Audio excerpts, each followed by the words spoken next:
Acting chairman তারিক রহমান এবং interim গভর্নমেন্টের chief adviser professor Mohammad ইউনুসের মধ্যে একটা সৌহার্দ্যপূর্ণ পরিবেশে মিটিং হয়। মিটিংটার ডিউরেশন ছিল প্রায় 1.5 ঘন্টা। মিটিংয়ের পরে একটা যৌথ বিবৃতি ওনারা দুইজন অ্যাপ্রুভ করেছেন, সেটা এখন রিড আউট করবেন আমাদের national security adviser doctor Khalilur Rahman. বিসমিল্লাহির রহমানির রহিম।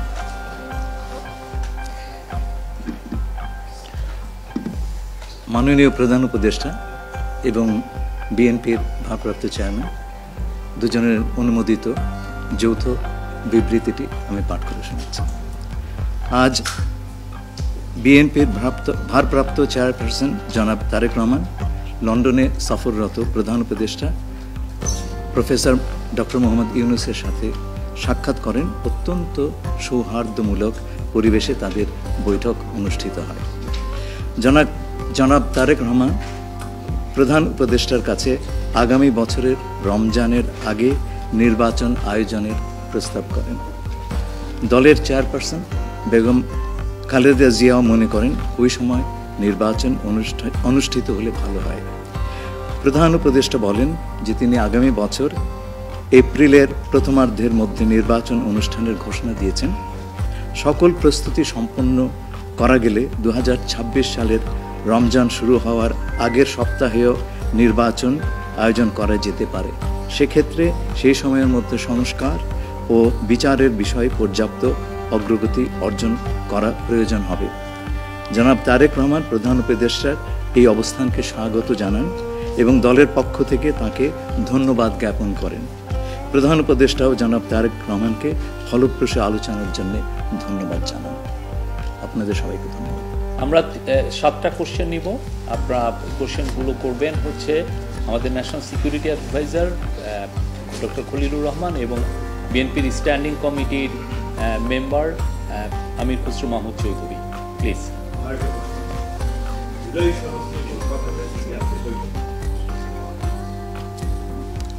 না, জুলাই সনদ নিয়ে তো অলরেডি আলোচনা চলছে দেশে, এবং এই ব্যাপারে আমাদের মধ্যে অলরেডি সিদ্ধান্ত আছে যে ঐক্যমতের ভিত্তিতে জুলাই সনদ হবে, এবং সংস্কারের ব্যাপারেও একই উত্তর আমাকে দিতে হয় যে ঐক্যমতের পরিপ্রেক্ষিতে আমরা সংস্কার এবং জুলাই সনদ দুটাই করব। সকলের ঐক্যমতের পরিপ্রেক্ষিতে সেটা সিদ্ধান্ত নেওয়া হবে, এবং এটা আমি নিশ্চিত এটা খুব কম সময়ের মধ্যে আমরা সেই সিদ্ধান্ত নিতে পারব।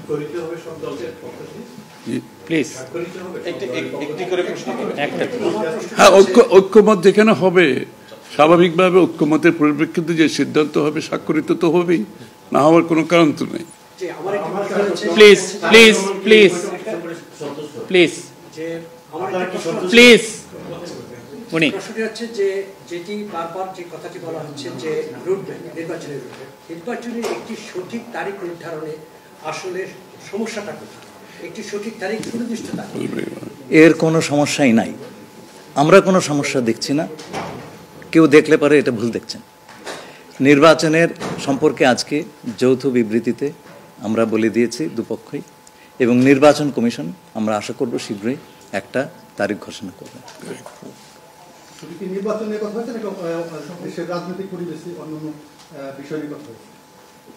সব বিষয়ে আলোচনা তো হবে স্বাভাবিক। আমরা তো নতুন বাংলাদেশ গড়ার প্রত্যয় নিয়ে সামনের দিকে এগোচ্ছি। সবাই আমরা চাই দেশ গড়ার যে প্রত্যয় আমরা নিয়েছি, আমরা ঐক্যবদ্ধভাবে সেই কাজটা করব। শুধু নির্বাচনের আগে নয়, নির্বাচনের পরেও বাংলাদেশ গড়ার যে প্রত্যয় নিয়ে আমরা সবাই ঐক্যমত হয়েছি, সেটা আমরা সামনের দিকে এগিয়ে নিয়ে যাব। একজন প্লিজ প্লিজ উনি বলুন। সংস্কার নিয়ে যে দীর্ঘ আলোচনা হচ্ছিল, সেই সংস্কার বিষয়ে বিএনপির পক্ষ থেকে বা তারেক রহমান সাহেবের পক্ষ থেকে আপনারা কিভাবে রিঅ্যাক্ট করেছেন? যে আবার স্যার আমি শুনি, যে সংস্কার নিয়ে যে বর্তমান সরকারের যে একটা বিশাল রূপরেখা তৈরি হয়েছে, একটা বিশাল তালিকা, সেই তালিকা নিশ্চয়ই আজকে আপনাদের সামনে উপস্থাপন করা হয়েছে। যে সংস্কার বিষয়ে আপনাদের মতামত কি? বিএনপি কিভাবে সেটাকে? না, এটা তো পরিষ্কার। এটা এখানে না বোঝার কোনো কারণ নাই। বিষয়টা হচ্ছে সংস্কার। চিফ অ্যাডভাইজার সাহেব, তারেক রহমান সাহেব, আমরা সবাই একই কথা বলছি।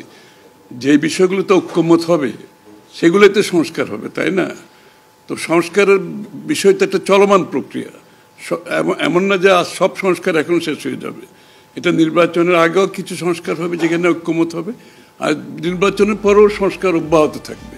কারণ আমরা যেই দেশ গড়ার প্রত্যয় নিয়েছি, সংস্কারের প্রয়োজনীয়তা সবাই অনুভব করছে এখানে। সুতরাং আগে পরে সংস্কার চলতে থাকবে। Please please please please. আমার হচ্ছে তারেক রহমান দীর্ঘদিন ধরে এখানে অবস্থান করছেন এবং স্বরাষ্ট্র উপদেষ্টাও বলেছেন ওনার দেশে ফিরতে কোনো বাধা নেই। ওনার এই ব্যাপারে কোনো আলোচনা হয়েছে কিনা বা কবে দেশে ফিরতে পারবেন? এই ব্যাপারে আলোচনার কোনো প্রয়োজনীয়তা আছে বলে আমরা মনে করি না। তারেক রহমান সাহেব যখনই ইচ্ছা উনি দেশে ফিরে যেতে পারবেন, সুতরাং এটা সিদ্ধান্ত উনি নেবেন সময় মতো। আমি একটা প্রশ্ন করতে চাই। আমার প্রশ্ন আছে যে শেখ হাসিনার যে এই যে হত্যাযজ্ঞ, সেই হত্যাযজ্ঞের যে বিচার প্রক্রিয়া, সেই বিচার প্রক্রিয়ার সাথেও কিন্তু একটা বিষয় জড়িত। তিনি বলেছেন যে তার সময় অর্থাৎ নির্বাচনের আগেই শেখ হাসিনার যে বিচার প্রক্রিয়া তিনি শেষ করতে চান এবং পরবর্তী তাকে ফিরিয়ে আনার ব্যাপারে তিনি সিদ্ধান্ত নেবেন।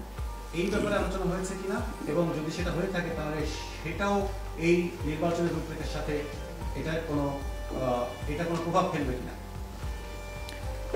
যৌথ বিবৃতিতে এর উত্তর দেওয়া আছে।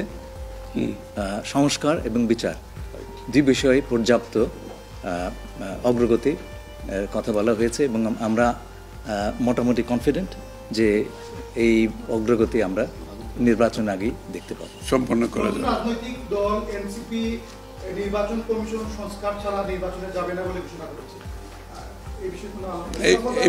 এই ব্যাপারে এখানে আলোচনার কোনো সুযোগ আছে বলে আমি মনে করি না। এটা কি হয়েছে? সকল দলের সম্মতিক্রমে নির্বাচনটা অনুষ্ঠিত হবে। আমরা সেরকমই চাচ্ছি। নির্বাচন কমিশন, এই নির্বাচন কমিশনের অধীনে নতুন রাজনৈতিক দল নির্বাচনে যাবে না বলছে, এখনো আলোচনা হচ্ছে। এটা ওনাদেরকে জিজ্ঞেস করেন। এটা যার প্রত্যেকটি দলের নিজস্ব মতামত আছে, তবে আমরা সকলকে নিয়ে নির্বাচনটা করতে চাচ্ছি। আচ্ছা, তাহলে কি আমরা বলতে পারি যে এপ্রিলে যে ঘোষিত যে নির্বাচনের রূপরেখা, সেখান থেকে সরকার কিছুটা সরে আসতে চাচ্ছে বা আসবে? যৌথ ঘোষণায় এই বিষয়টি সুস্পষ্টই বলা আছে। আপনারা শুনেছেন, যদি সকল কাজ সময় মতো আমরা করতে পারি এবং বিচার ও সংস্কারের ব্যাপারে পর্যাপ্ত অগ্রগতি হয়, তাহলে নিশ্চয়ই সেটা করা যেতে পারে। এখানে আমি একটু অ্যাড করি যে ইয়ের সাথে, যে মিটিংটা প্রথমে আমাদের দুই সাইডের ডেলিগেশনের সাথে হয়েছে এবং পরবর্তীতে 1 to 1 ওনারা দুজনে দীর্ঘ সময় আলোচনা করেছেন। আপনারা কি সন্তুষ্ট? নিশ্চয়ই সন্তুষ্ট। শুধু আমরা তো বলছি নির্বাচনের আগে নয়, নির্বাচনের পরও দেশ গড়ার ক্ষেত্রে আমরা সবাই একসাথে কাজ করতে হবে, নতুন বাংলাদেশ করতে হবে। আর সন্তুষ্ট না হলে তো যৌথ ঘোষণা আসবার কথা নয়। এখন যে বিচার প্রক্রিয়া চলছে বিগত সরকারের বিভিন্ন, আপনি একবার কোশ্চেন করেছেন প্লিজ। না আরেকটা লাস্ট কোশ্চেন নিব, লাস্ট একটা কোশ্চেন নিব। জি, জাতীয় ঐক্যমত্যের সরকার গঠনের বিষয়ে কোনো আলোচনা হয়েছে কি? না, এটা তো নির্বাচন পরবর্তী সিদ্ধান্ত, যারা নির্বাচিত হবে তাদের সিদ্ধান্ত। সুতরাং এখানে তো আলোচনা হওয়ার কিছু নাই। Thank you.